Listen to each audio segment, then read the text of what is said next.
persyaratan mendaftar program PTSL apa aja Pak Lurah?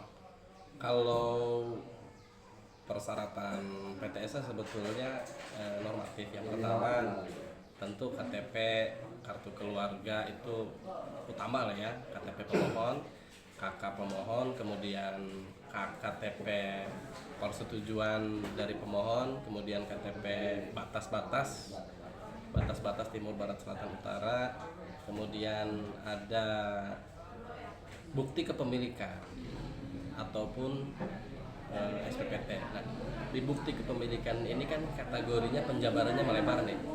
Ada akta jual beli, ada akta hibah, ada hak, ada akta pembagian bersama, ada SPPT, ada girik, ada segel, ada surat keterangan jual beli. Surat keterangan jual beli itu sekitar tahun 70-an tuh masih itu sebelum ada akte. Nah, intinya di bukti kepemilikan tanah inilah yang sedang kami bahas formulanya seperti apa. Yang jelas ketika masyarakat itu mendaftar ke kami, ke kantor desa, mereka dapat diyakini bahwa tanah tersebut milik yang bersangkutan. Jadi ini titik utamanya. Dibuktikannya dengan apa? Ya dengan berkas-berkas tadi. Contoh ketika mereka daftar, kemudian pertanyaan kami dari panitia bukti kepemilikan seperti yang saya sebutkan tadi. Nah, kemudian lalu bagaimana dengan masyarakat yang tidak memiliki bukti kepemilikan? Nah, kalau yang tidak memiliki bukti kepemilikan, ini prosesnya akan kita lalui mulai dari pengecekan lahan tersebut, kemudian mulai pengecekan atas namanya siapa dan lain sebagainya. Setelah titik temu itu kita akan lakukan musyawarah mufakat. Kategorinya nanti dari hasil musyawarah mufakat itu akan ada dua kesimpulan. Yang pertama, apakah tanah itu warisan dari orang tua, kakek atau buyut misalkan, atau memang zaman dulu itu beli di bawah tangan, nah kira-kira gitu. Nah, formulanya nanti akan kita selesaikan secara asas musyawarah kepada pihak pemilik ahli waris. Karena kewenangannya itu penuh ada di pihak ahli waris.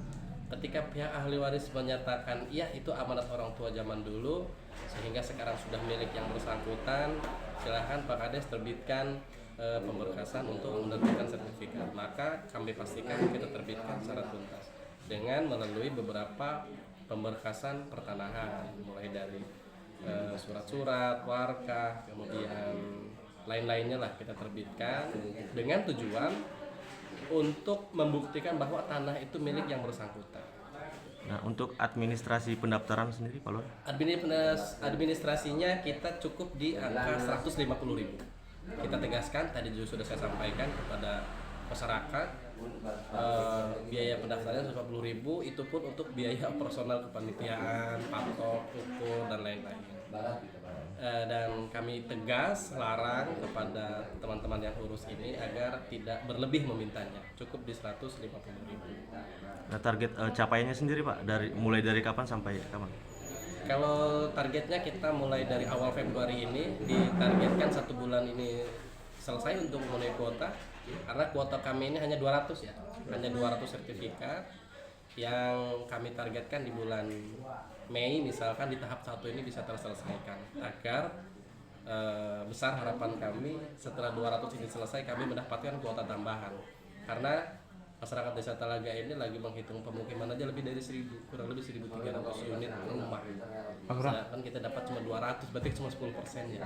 Kalau misalnya warga tidak memiliki akte, hanya SPT, boleh nggak? Boleh. Jadi kan tadi saya jelaskan tuh, bukti kepemilikan tanah itu ada akta jual beli, hibah, hak bersama, SPPT. SPPT itu atas nama yang bersangkutan atau bukan? Kan SPPT itu kalau misalkan atas yang bersangkutan itu cukup. Kalau menurut saya, Untuk nanti akan kita kuatkan dengan pemberkasan tadi. Kalau misalkan akte kan lempeng tuh, track, ya kan? Tapi kalau hanya SPPT kita harus melengkapi beberapa berkas. Kira-kira gitu. Oke, siap. untuk lokasi pendaftaran sendiri, Pak Lurah? Lokasi pendaftaran kita satu pintu terpadu hanya di kantor desa. Kantor desa, Pak. Tidak boleh dilakukan di luar kantor desa. Kalau misalkan untuk pengumpulan berkas, Pak RT itu akan menyampaikan mengumpulkan beberapa berkas. Tapi setelah pemberkasan itu kami wajibkan kepada pemohon agar datang langsung ke kantor desa, mendaftar secara resmi kepada panitia dengan biaya administrasi 150.000. Nah, kira-kira gitu. Baik. Ada kendala Pak selama ini Pak? Kendalanya lumayan banyak dan rumit. Kendalanya mayoritas masyarakat tidak memiliki bukti kepemilikan tanah. Dan ini PR kita semua untuk memberikan solusi. Apakah nanti dari hasil musyawarah kepada pihak ahli waris itu harus diterbitkan surat keterangan jual beli, atau harus menerbitkan akte hibah, harus menerbitkan akte apa dan lain sebagainya. Kita terbitkan, pada poin utamanya adalah tujuannya untuk membuktikan kepemilikan tanah agar bisa daftar ke program PTSL. Kira-kira gitu. Baik, terima kasih. Jelas ya, kira-kira ya. Ada tambahan? Dan Kami, saya ya Pak, dari Babinsa Desa Talaga, Sersan Mayor Hamdania dari Koramil 2306, berkolaborasi sama Kepala Desa Talaga. Kami mendampingi dalam kegiatan pendaftaran program ya PTSL tahun 2025 ini, mendampingi Kades Talaga dalam hal pendaftaran program PTSL ya.